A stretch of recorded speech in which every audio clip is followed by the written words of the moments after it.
अरे सावित्री ताई या ना या. मारुती दादा गणेश शाळेत गेला वाटतं. हा गेला आणि मी पण आता कामावर निघालो. पारू ताईन करता चहा टाक. हा? बर ताई जरा टोपी दे. हो घ्या. येतो.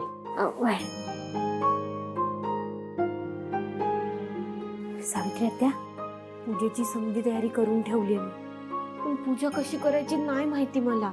अरे बाळा मी आहे ना, मी पूजा मांडून देते तुला. हा बर, पण सावित्री आत्या, आपण दोघी इथंच थांबलो तर बंगल्यावर गोंधळ होईल ना.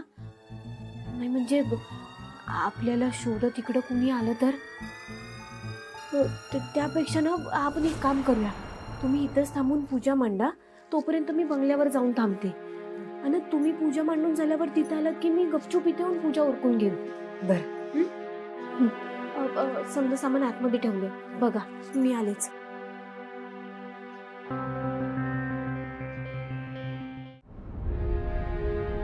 काय गे काम चुकार, कुठे निघाली आहेस तू?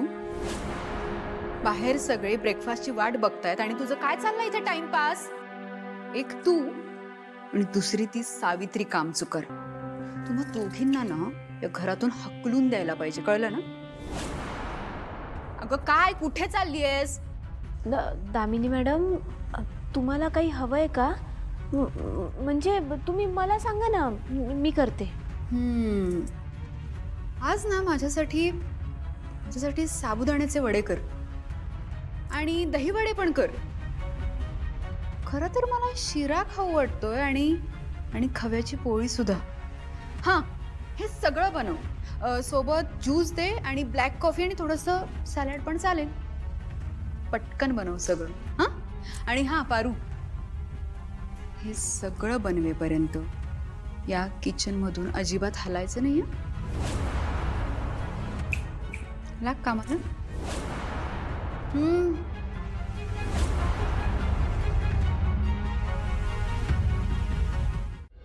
काय गे दिशा, काय काय रे, मला सॉरी म्हणायला आलास ना? बोल पटकन चल. दम करतेस ना तू हे सगळं? तिकडे दादाच्या आणि आईच्या नजरेत मी पडावं म्हणून फोटोज तू दिलेस मला, मॉडेलिंग तुला करायची, तिकडे जाऊन पलटलीस का? ते काय आहे ना, तुझ्या मॉमला आणि ब्रोला माणसांची परखच नाही अजिबात.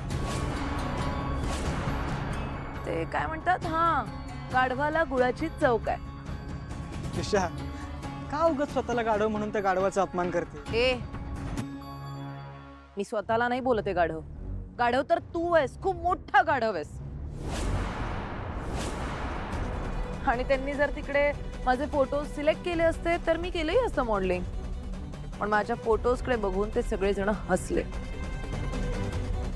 आणि त्याच मोमेंटला मी ठरवलं की हे सगळं तुझ्यावर पलटवायचं आहे. See how well it worked. चल आता फटाफट माफी माग माझी. कारण काय आहे ना, तुझ्या थ्रू मला माझं एक काम करून घ्यायचं होतं, ते नाही झालं. But anyway, I know how to get it done.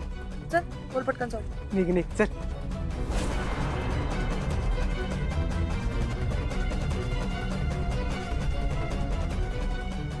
Pritam सरांचं जर दिशा मॅडम सोबत लग्न झालं तर प्रीतम सर आयुष्यभर असेच टेन्शन मध्ये राहते. अशी कशी ही दिशा?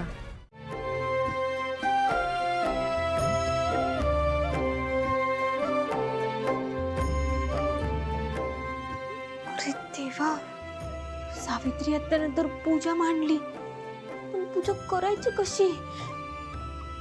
मी एक काम करते, त्यांनाच विचारते.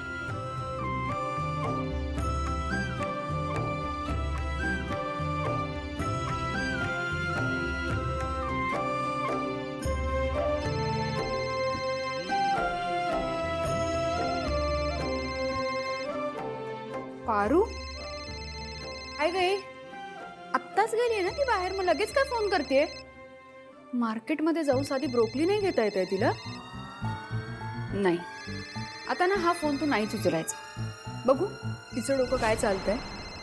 सावित्री, तुझं काम कर. हा आता एकदम नाही, काम कर.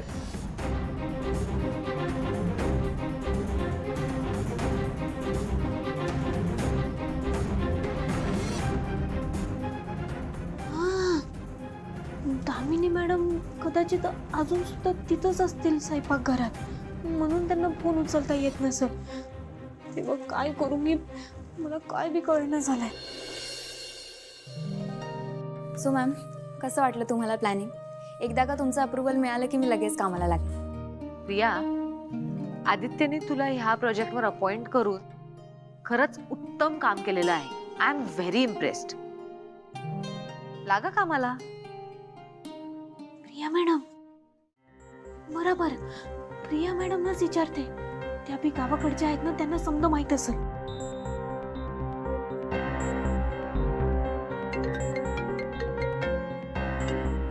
घे घे, फोन वाजतोय तुझा.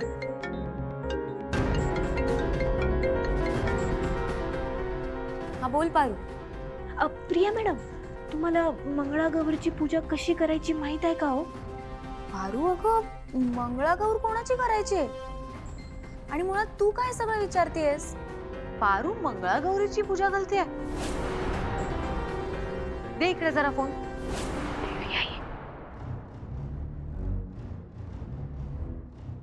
नाही नको, संशय येईल. हॅलो पारू, अगं तू का मंगळागौर करतेस? काय चाललंय तुझं? देवी आई,